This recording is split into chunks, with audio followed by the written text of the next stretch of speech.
Δεν είμαι Άγιος. Είμαι άγριος.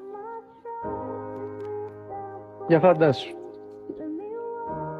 Ένα ρο χωρίζει τον άγριο από τον Άγιο. Αυτό το είπε ένας Άγιος άνθρωπος. Όλοι παλεύουμε να βγάλουμε αυτό το ρο από πάνω μας. Η ιστορία είναι αυτό το ρο. Καταλαβες. Αντί Άγιοι όπως ο Θεός μας, γίναμε άγριοι, φύλαυτοι, εγωιστές. Τρώμε τον αδελφό μας με τη γλώσσα μας. Αδικούμε χωρίς τύψεις. Ζούμε για τον πλούτο και αγχωνόμαστε να τον αποκτήσουμε και μετά να μην τον χάσουμε. Και όταν τον χάσουμε, αρρωσταίνουμε.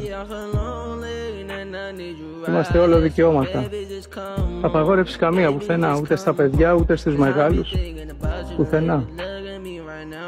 Κυριαρχεί η ύλη και η σαρκολατρία.